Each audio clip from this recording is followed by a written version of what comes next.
सबसे पहले मैं आईपा मीडिया चैनल का बहुत बहुत आभार व्यक्त करती हूँ कि वो सभी लोगों को निष्पक्ष भाव से अपनी बात कहने का अवसर प्रदान करते हैं और ये एक अच्छी पहल है।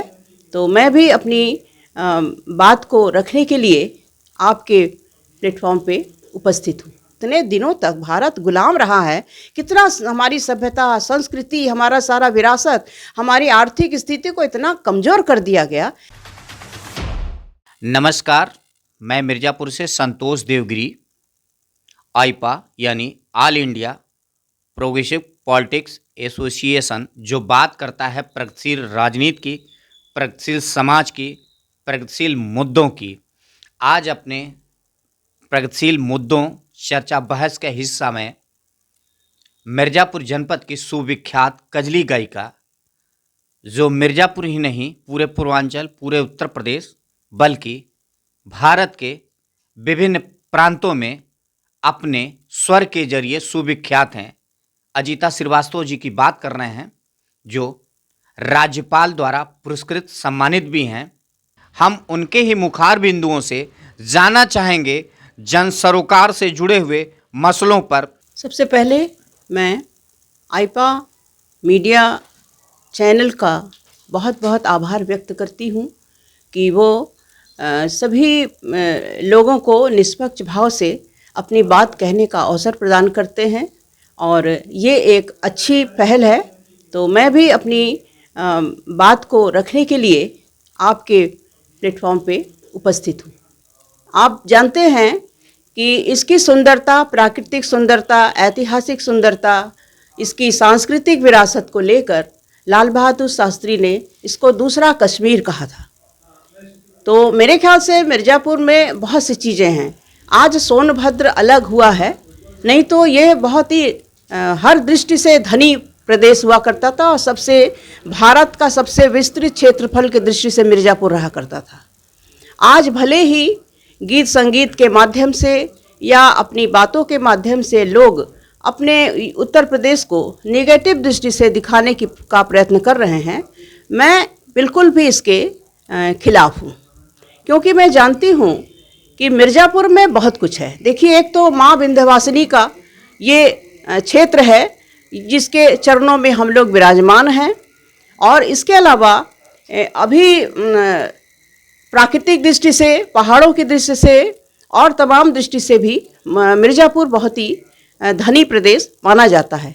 सांस्कृतिक दृष्टि से यहाँ की लोक विधा कजली पूरे विश्व में विख्यात है। ऐसा कोई शास्त्रीय उपशास्त्रीय कलाकार भारत का मूर्धन्य नहीं है। यानी इवन बिस्मिल्लाह खान से, गिरिजा देवी से, छन्नूलाल मिश्रा जी से, किसी का भी नाम ले लिए जो पद्मश्री, पद्म विभूषण है, उन्होंने भी इस कजली विधा को आत्मसात किया। ये हम लोगों के लिए बड़े गर्व की बात है। आप मिर्ज़ापुर की सरजमी पे पली बढ़ी हुई हैं और कजली गीतों के माध्यम से आपने काफ़ी शोहरत अर्जित किया हुआ है। तकरीबन आप 3 दशक से आप इस क्षेत्र में सक्रिय हैं। आपने विदेशों में भी कई कार्यक्रम प्रस्तुत किए हैं, जैसा बताया जाता है लोगों द्वारा, और प्रतिवर्ष मिर्ज़ापुर में होने वाले कजली गीत का आप हिस्सा होती हैं। आपने कई शिष्याओं को भी इस कला से पारंगत किया है। आपको हिंदुस्तान समाचार पत्र द्वारा विंध्यश्री सम्मान से नवाजा गया है। राज्यपाल के हाथों भी आप सम्मानित की गई हैं। मौजूदा दौर में जब हम बात करते हैं जन सरोकार की, तो अक्सर देखने में आता है कि जन सरोकार के मुद्दे छीण होते जा रहे हैं। अभी हाल के ही यूपी में गीतों को लेकर धमाल मचा हुआ, सियासत हो रही, इस मुद्दे पर आप क्या कहना चाहते हैं? क्योंकि आपने भी अपना एक पलटवार करते हुए गीत प्रारंभ किया है। इस मसले पर आप क्या कहना चाहती हैं? और हम चाहते हैं उन गीतों को भी आप सुनाएं। देखिए, सबसे पहले आईपा का मैं पुनः आभार व्यक्त करती हूँ कि जिन्होंने इस विषय, इस समय जो एक महत्वपूर्ण मुद्दा बन गया है, उसको कह सकते हैं आप राजनीतिक मुद्दा बन गया, जबकि राजनीतिक मुद्दा नहीं बनना चाहिए, क्योंकि जो कलाकार होता है उसको निष्पक्ष रहना चाहिए। वो हर चीज़ की, हर व्यक्ति की आवाज़, हर चीज़ की आवाज़ होनी चाहिए। तो ये राजनीतिक रंग उसको न दिया जाए। हम कलाकार हैं, हम कला के प्रति समर्पित रहें, अपना जीवन दे रहे हैं। तो जो गीत संगीत के माध्यम से लोग बोल रहे हैं कि उत्तर प्रदेश में कुछ नहीं है, तो ये इसका मैं पुरजोर विरोध करती हूँ। और मैंने तो इसको राजनीतिक दृष्टि से मैंने इस गीत को नहीं गाया कतई। यूँ ही मन में आया कि भाई कुछ अपने यूपी में इतनी सुविधाएं हैं, इतना अच्छाई है, तो इसको हम शब्दों के माध्यम से क्यों ना व्यक्त करें। और आप तो मीडिया वाले हैं, आपको आप स्वयं भी हर किसी के घर में, हर मोहल्ले में जाके पूछ सकते हैं क्या जो गीत में मैंने बताया है क्या वो सत्य नहीं है। तो वो गीत मैं आपको सुनाना चाहूँगी। उसके बोल हैं यूपी खुशहाल बा, मेरा जो गीत का शीर्षक है। यूपी खुशहाल बा, यूपी खुशहाल बा, न कौनो बवाल बा। यूपी खुशहाल बा, न कौनो बवाल बा। हम तो जान गईली भैया योगी जी कमाल बा। यूपी खुशहाल बा, गाँव गाँव लाइट बा, शहर शहर फ्लाइट बा। अब न कौनो फाइट बा, कानून बड़ा टाइट बा। यूपी खुशहाल भैया, यूपी खुशहाल बा। आप लोकगीतों के माध्यम से काफ़ी सुर्खियां बटोरी हैं, इसमें कोई संदेह नहीं है। आपने नवागत कलाकारों को भी वह सम्मान दिया है अक्सर जो उन्हें मिल नहीं पाता है। आप अपने मंचों पर अपने सह कलाकारों को भी बराबर का सम्मान देती हैं जो आपको प्राप्त होता है, यह बिरले ही लोगों को मिल पाता है। मौजूदा दौर में तमाम उतार चढ़ाव की बातें हो रही हैं, जन सरोकार के मुद्दे गायब हो जा रहे हैं। इन मुद्दों पर आप क्या कहना चाहेंगे? मैं आइपा के प्लेटफॉर्म से अपनी बात को रखना चाहूँगी कि सच बात है, आजकल जो पब्लिक की वास्तविक ज़रूरत है या समस्याएं हैं उसको फोकस न देके आलतू फालतू मुद्दे को लोग गा रहे हैं, बजा रहे हैं या बोल रहे हैं, जबकि इससे हमारा कल्याण, समाज का कल्याण नहीं होना है।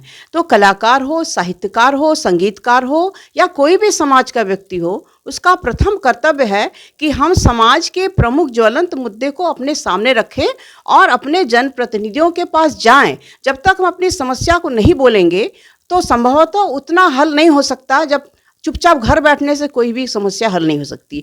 तो आप अपनी बात को आप जैसे लोगों के प्लेटफॉर्म के माध्यम से हम जोरदार तरीके से रखें।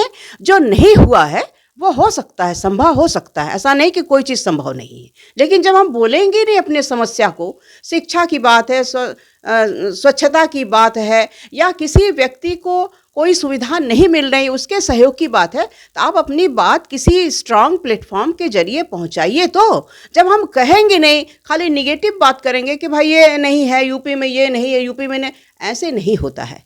क्या सभी इतने सालों से, 70 सालों में हम कह रहे हैं, हम किसी राजनीतिक पर्सन नहीं है, हम किसी भी राजनीतिक दल के सदस्य नहीं है, आपको स्पष्ट बता दूं मैं। तो सब कुछ संभव नहीं हो सकता, धीरे धीरे ही किसी देश का विकास संभव हो, क्योंकि हम लोग इतने दिनों तक भारत गुलाम रहा है। कितना हमारी सभ्यता, संस्कृति, हमारा सारा विरासत, हमारी आर्थिक स्थिति को इतना कमज़ोर कर दिया गया कि आप चाहेंगे कि वो 2-4 सालों में पूरी तरह से राम राज्य वापस आ जाए, तो ये संभव नहीं है। उसको आप थोड़ा समय, हर व्यक्ति को समय दीजिए। हम किसी पार्टी विशेष की बातें नहीं कर रहे हैं, समय दीजिए और धीरे धीरे धीरे करके ही विकास संभव है। क्या सभ्यता एकदम से विकसित हुआ? नहीं हुआ। तो उसको समय दीजिए आप, निश्चित रूप से विकास संभव है और अपनी समस्याओं को सामने रखने का हर व्यक्ति को प्रयास करना चाहिए। कजली गीतों का जो इतिहास है, जो परंपरा है, थोड़ा इस पे भी आप प्रकाश डालें। देखिए, कजली मिर्ज़ापुर की बहुत सुंदर लोक विधा है जिसकी उत्पत्ति यहीं से हुई है। माँ कज्जला देवी, विंध्याचल देवी का एक नाम है उनका, और ये ऐतिहासिक तत्व है। इसका वर्णन आपको महाभारत काल में भी मिल जाएगा। तो इसकी उत्पत्ति है और यहीं से इसका जन्म हुआ है। और भादो कृष्ण तृतीया को कजली का त्यौहार मनाया जाता है। प्रतिवर्ष उस दिन जागरण होता है, हम सब बड़े उत्साह से मनाते हैं। अब तो कजली विधा दूर दूर तक फैल गई है। तो अब मुख्य रूप से बनारस और मिर्ज़ापुर में ये कजली का मुख्य गढ़ है। तो बनारस की जो कजली वो शास्त्रीय उपशास्त्रीय अंग की गाई जाती है, और मिर्ज़ापुर की जो कजली हम गाते हैं वो थोड़ा ठेठ होता है, देहाती अंग की मिठास लिए हुए होता है। तो आप अगर कहें तो हम 2 लाइन आपको गुनगुना सकते हैं। बिल्कुल, हम चाहेंगे कि आप हमारे पाठकों, हमारे दर्शकों के लिए कजली गीत को सुनाएं और बताएं, ताकि दूर दूर तक लोग भी जो कजली गीतों से अनभिज्ञ हैं, उसके बारे में नहीं जानते हैं, वह भी इसके बारे में जानें और पहचानें कि आखिरकार पूर्वांचल मिर्ज़ापुर बनारस की लोक विधा लोकगीत कजली है क्या। देखिए, कजली मुख्य रूप से वर्षा ऋतु में गाए जाने वाली लोकगीत है। हमारे जो लोकगीत है वो मुख्य रूप से ऋतुओं से संबंध है या कृषि से संबंधित होता है। आप जानते हैं कि 2 प्रकार के ऋतु गीत होते हैं। एक होता है आपका बसंत में, जब फसल पक के तैयार है और कटाई का गीत होता है, इस समय उल्लास। और एक होता है जब ग्रीष्म ऋतु समाप्त हो रहा है, वर्षा ऋतु आ रहा है, तब फसल की बुवाई की तैयारी चलती है, यानी कृषि उस समय भी है। तो हम उसके वर्षा के आगमन को लेके हम उस उल्लास का गीत गाते हैं। तो इसी तरह से हम कह सकते हैं कि यह एक ऋतु प्रधान गीत है जो वर्षा ऋतु में गाया जाता है। तो मैं आपको 1-2 लाइन सुनाना चाहूँगी। ये मिर्ज़ापुर की जो अलमस्त फक्कड़पन है उस पे एक देखिए 2 लाइन। हमरे मिर्ज़ापुर में अलमस्ती का चाल बा, बड़ा बेमिसाल बाना। हमरे मिर्ज़ापुर में अलमस्ती का चाल बा, बड़ा बेमिसाल बाना। रोज अखाड़ा लड़ते दंगल, अरे जंगल में भी करते मंगल। और संबल दूध मलाई, संबल दूध मलाई, चोखा बाटी दाल बा, बड़ा बेमिसाल बाना। हमरे मिर्ज़ापुर में अलमस्ती का चाल बा, बड़ा बेमिसाल बा, बड़ा बेमिसाल बाना। आप आइपा की इस पहल के बारे में क्या कहना चाहती हैं। मैं आइफा के इस प्लेटफॉर्म को बहुत बहुत धन्यवाद, बहुत बहुत शुभकामना देना चाहती हूँ। आपने मुझे अपने बात रखने का अवसर प्रदान किया। मैं चाहूँगी कि आप अन्य मुद्दों पे भी इसी तरह से लोगों को मौका दें, ताकि हम समाज की जो भी समस्याएं हैं उसको आपके समक्ष रख सकें, और निश्चित रूप से ये ऊपर तक बात जाएगी और समस्याएं हल होंगी, हमारी जीत होगी। धन्यवाद।